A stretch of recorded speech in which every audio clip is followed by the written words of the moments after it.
Hey guys, welcome back to another video, and today we're going to be solving the LeetCode question, Iterator for combination. So in this question, we're going to be creating an Iterator class. So we're going to be building a class from scratch. So in this, we're going to have a constructor, and so that's just our init method for Python.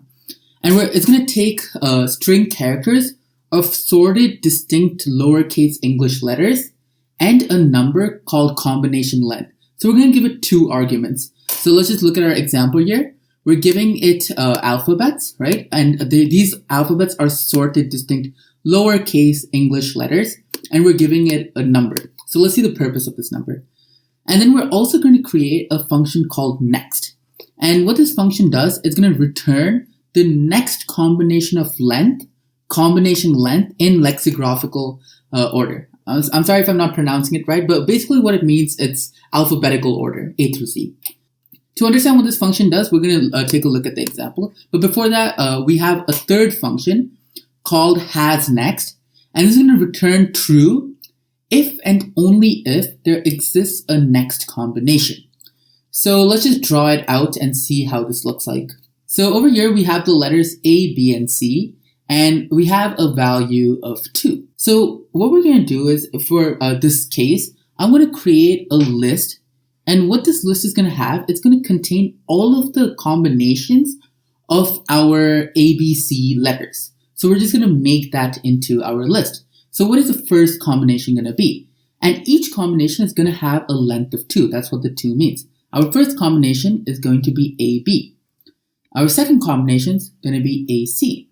Then we're going to have BC, and that's it. So that's all we have. We have 3 combinations. So this is how we're going to solve our question. We're going to pre-build our list of all the combinations. So in this case, this is our list. Okay, so now what are we doing? So over here, we create our object, right? And we gave it the 2 parameters needed. And now let's look at the next function. So when we call the next function, we're going to return whatever the next letters are. So in this case, we're going to return AB. And that's what we do over here. We return AB. Now we're going to check if we're going to call the hasNext function. And so I'm just going to cross this off to indicate that we're done with it. And the hasNext function checks if there is one more combination. And if there is, so in this case, we do have another combination, which is AC. So over here, we're just going to return true. And as you can see, we return true. Done. So then we do the .next function. So we're going to return AC. Then again, after AC, we call hasNext. And we do, that's true. We do have something, which is BC. And then we're going to do .next, we're going to return BC. Now, when we call the hasNext function, we're going to end up returning false because there is nothing after BC. The combinations array is done. So this is how we're going to solve our question. And I think it should be a lot easier to understand using code. So we're going to start off by creating our constructor. And in our constructor, we're first going to create a variable called index. So self.index, and it's going to start off at the value 0. And all the index we're going to use it for is to find the next element and for also checking the hasNext element. And the purpose of it is going to make sense really soon. And we're also going to store our length in a variable called length. And all this is going to store is this value over here, the combination length. So we're going to store that in a variable called length. And now we come to our combination. So I'm going to call a list, and this is going to be a list which contains all the possible combinations with the certain length. And there are several ways we can form this combination. And what I'm going to do, it might be considered some sort of cheating, but I'm going to be using an inbuilt Python library to do this. And I'm also going to show you another method, but first let me just show you this method real quick. So in order to do this, we're going to import something called combinations from Itertools. Import combinations. Itertools. Okay, so this does all the work for us. So how we do it is we're going to call combinations over here, and we need to give it the characters. So the characters come from here. And we need to give it the length of each combination. And the length of each combination is just going to be this. And let's just take a look at how this looks like. So we're going to print self.combos and see what that looks like. Okay, so let's run it.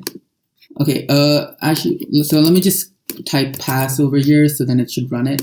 All right, let's run our code again.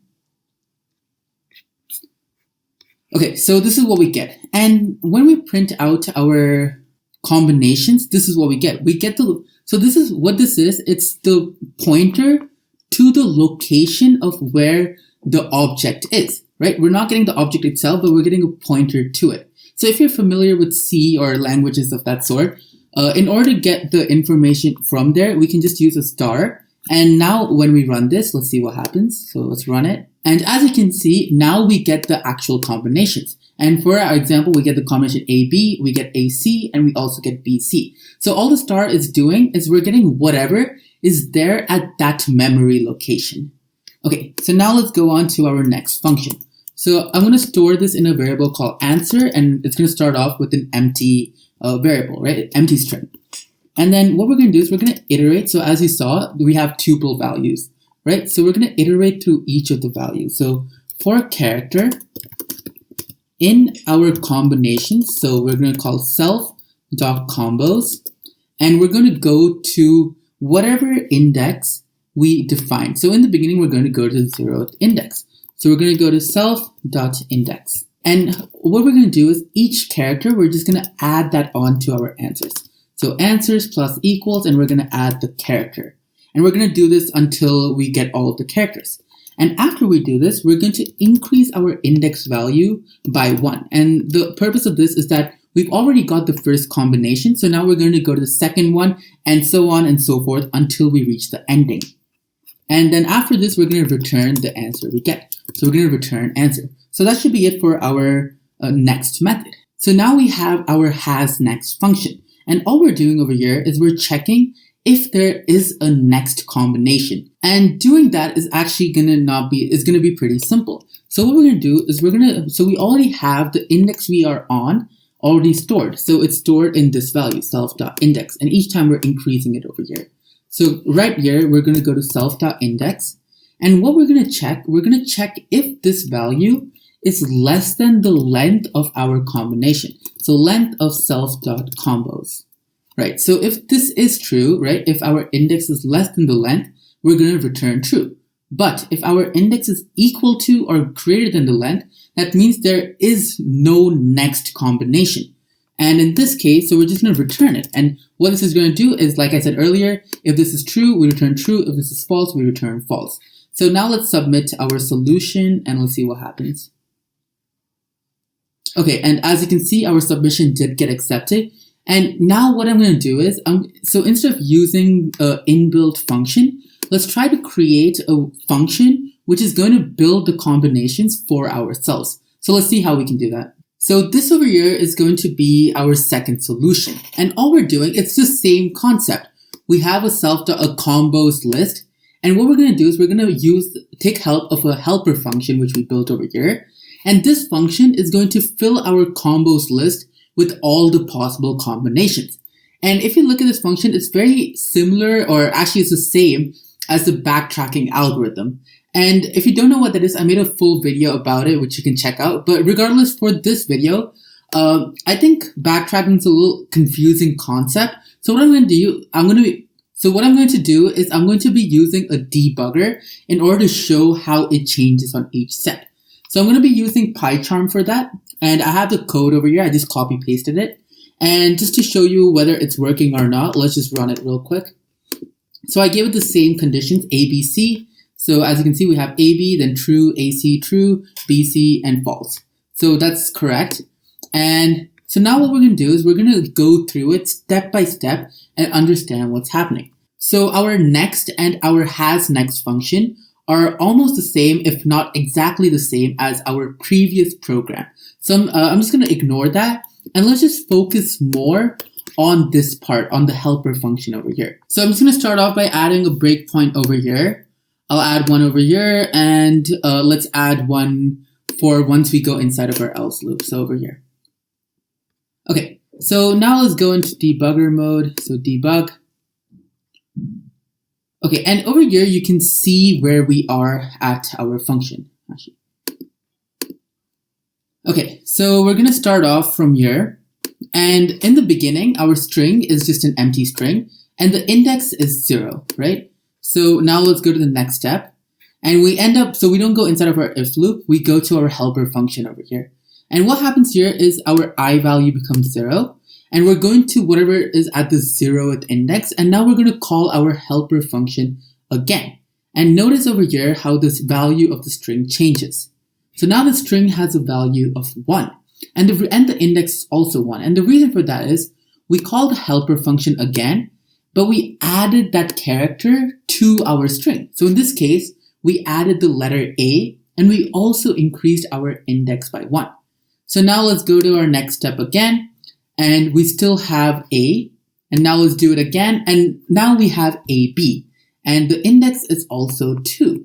And now what's going to happen is, since the length of our string is the same as our combination length, which in this case is 2, we're going to go inside of our if loop, and we're going to append that string to our combos list. So now let's go to the next step, and as you can see, we're over here. And once that happens, we're going to return it, and we're going to be done with that part. But we're not done yet. We got one of the combinations. Now we iterate through the next thing. So we went through I equals 0, I equals 1, now we're at I equals to 2.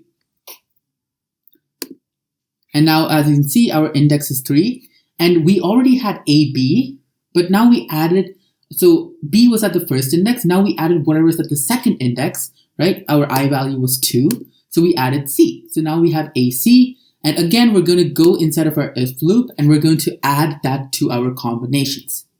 Okay, and now again, our string is empty, and we are at an index of 0 over here, and our I value is 1. So let's see what happens here. And here we added the string B. So we added the string B, and that's our first letter. So since there's only one letter, we're going to go inside of our else loop again. So now that we're over here, I value is equal to 2, and at the second index we have the letter C. So our string should change to BC, and it did. Our string now has a value of BC, and that should be the end of our function. So now we're going to end up going over here, and then we should be done after this step.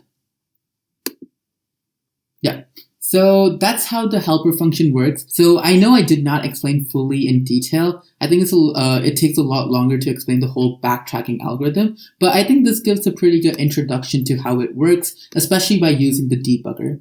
So yeah, that should be it for the video. And just to show you that the solution works, I'm going to submit it real quick. And our submission did get accepted. And thanks a lot for watching, guys. And do let me know what you thought about the video. Thank you.